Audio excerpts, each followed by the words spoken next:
Ito naman mga ka-RSP, isa nga po sa malubhang karamdaman na nakakaapekto sa mga kababaihan sa buong mundo ay ang cervical cancer. Kung kaya't inorganisa po ang isang forum ng Pharmaceutical and Healthcare Association of the Philippines at ang MSD in the Philippines. Kung ano yan, panoorin natin to.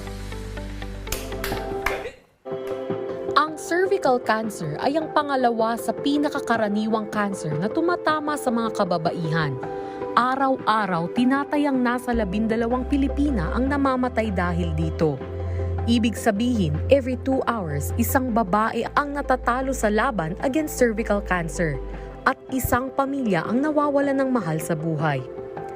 Ang nakikitang dahilan ng patuloy na pagtaas ng mortality rate dahil sa sakit na ito, maliban sa hindi ito agad nadadiagnose, ay pahirap rin talaga sa mga pasyente at sa kanilang pamilya ang malaking gastos sa pagpapagamot. Sa katunayan, 7 out of 10 cancer patients sa bansa ay nagda-drop out sa kanilang treatment regimen dahil sa kawalan ng pantustos.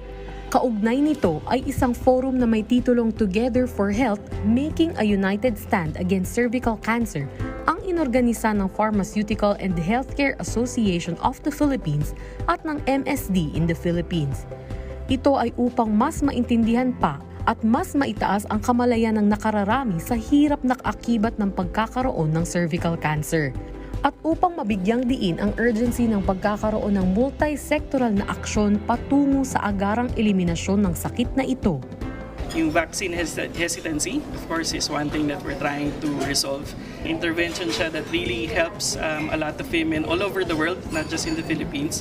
And yun is something that we want, everyone to be conscious about and be aware about.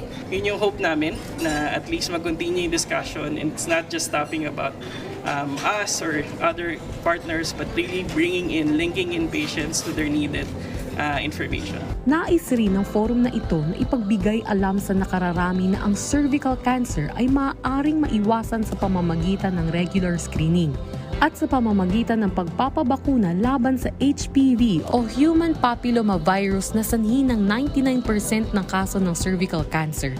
Dahil dyan ay patuloy lamang at mas pinaiigting pa ng ating gobyerno ang pagpapatupad ng mga programa at mga serbisyo na makakatulong sa pag-eliminate ng cervical cancer.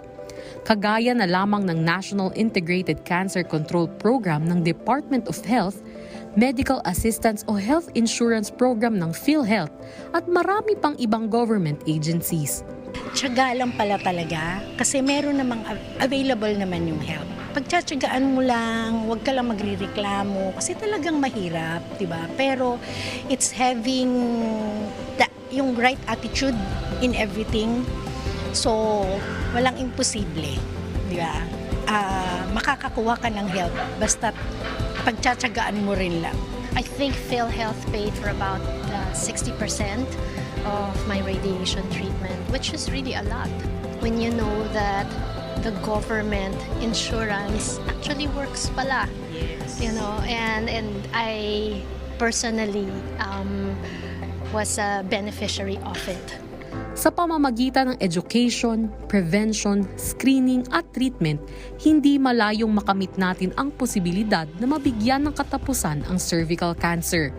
Ito ay upang maging ligtas mula sa sakit, mamuhay ng malusog, magkaroon ng mahabang buhay at mas maging productive pa ang mga kababaihan ngayon at ang mga kasunod pang henerasyon. You fight the good fight. Never give up. Have the will to live. Kasi having the right attitude, the right mindset would help you to heal faster. As soon as you feel something, listen to your body and really go for the help. Talagang the earlier you find out, the better the cure.